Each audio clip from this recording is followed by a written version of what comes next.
The detention chamber hummed with alien technology, its crystalline walls pulsing with bioluminescent patterns that hurt James Mitchell's eyes. He sat cross-legged on the floor, hands zip-tied behind his back, watching his captors through the transparent barrier. The Zephyrians were tall, ethereal beings with translucent skin that revealed flowing networks of light beneath. Their nervous systems he'd learned from the briefings. "The human refuses to cooperate," hissed Commander Vexthai, his voice carrying the musical quality typical of his species. "Perhaps we should simply execute him and be done with it." "Patience," replied the figure beside him. Fiza recognized her immediately from the intelligence files.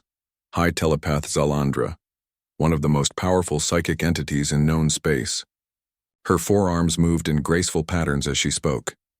"This human may hold the key to understanding their species' sudden expansion across the galaxy. I will extract what we need." James had been captured 3 days ago during a reconnaissance, mission gone wrong. The Zephyrians had been systematically conquering human colonies, their telepathic abilities allowing them to predict every military strategy, anticipate every move. Humanity was losing the war, badly. "You sure you want to do that?" James asked, his voice echoing in the chamber. "Your friends there look nervous." Zalandra's large, opalescent eyes fixed on him. "Human bravado. How quaint. Your mind will be an open book to me, just like every other species we've encountered." The other Zephyrians took several steps backward as Zalandra approached the containment field. With a gesture, the barrier flickered and disappeared. James remained seated, offering no resistance as she knelt beside him. "Your defiance is admirable but pointless," she said, placing one of her long, delicate hands on his forehead. "I have touched the minds of 1,000 species across." The scream that erupted from Zalandra was unlike anything the Zephyrians had ever heard. It wasn't the musical tones of their language, but a raw, primal shriek of absolute terror. Her body convulsed violently, her luminous nervous system flaring so brightly it was visible even through her robes. She collapsed backward, unconscious, her breathing ragged and irregular. Commander Vexthai rushed to her side, his own psychic abilities probing frantically. "What did you do to her, human?" James rolled his shoulders, working out the kinks from sitting still so long. "I didn't do anything. She did it to herself." "Impossible. High Telepath Zalandra has merged with the consciousness of beings across the galaxy." "No mind could..." "Could what?" James interrupted, studying the unconscious form of the telepath. "Overwhelm her? You really don't understand humans at all, do you?" Vexthai's skin patterns shifted to aggressive reds and oranges. "Explain yourself." James sighed. "You Zephyrians, you've got this beautiful, ordered way of thinking. Your minds are like crystal cathedrals. Precise, mathematical, harmonious. When you touch another mind, you expect to find something similar. Maybe simpler, maybe more chaotic, but fundamentally comprehensible." The commander said nothing, but his posture indicated he was listening intently. "Here's the thing about human minds," James continued, warming to his subject. "We're not just chaotic, we're paradoxical. We can hold completely contradictory thoughts simultaneously and be perfectly fine with it. We can love and hate the same person. We can be terrified and brave at the exact same moment. We can believe something is impossible while we're actively doing it." "Primitive cognitive dissonance," Vexthai dismissed. "No, that's where you're wrong." James's voice hardened. "It's not primitive, it's evolutionary. You see, humans spent millions of years as prey animals. Our brains had to be able to hold multiple survival scenarios simultaneously. Run or hide, fight or flee, trust or suspect.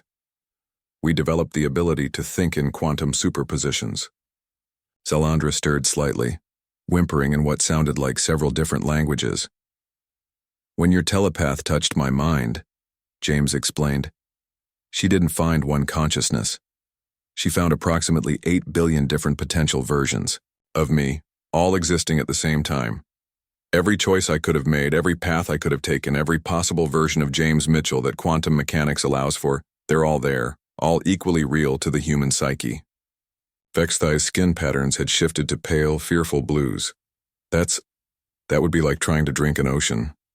"Exactly. And it gets worse. Because I'm not unique. Every human mind is like this. When we make decisions, we're not choosing. Between options, we're collapsing probability waves. When we create art, we're pulling from infinite possibility spaces. When we love, we're loving someone across all their potential timelines simultaneously. The implications hit the commander like a physical blow. Your entire species, 7 billion conscious beings, each containing multitudes, each mind a quantum storm of possibility and paradox. James smiled grimly. That's why you can't predict us. You're not dealing with individuals. You're dealing with living probability clouds. Every human is simultaneously coward and hero, genius and fool, creator and destroyer. Zalandra's eyes fluttered open, immediately filling with tears. The singing, she whispered. So many voices singing different songs at once. She'll be fine, James assured them. Humans live with that chorus every day. We call it consciousness. Commander Vexthai backed away slowly. We cannot fight beings like this. The computational requirements alone? No, James agreed. You can't. But here's the really beautiful part. We don't want to fight you. Humans are contradiction, remember? We're simultaneously your worst enemy and your greatest potential ally. Most of us would rather explore the universe together than destroy each other. He looked directly at the commander. The question is, which version of humanity do you want to meet? The conquerors or the explorers?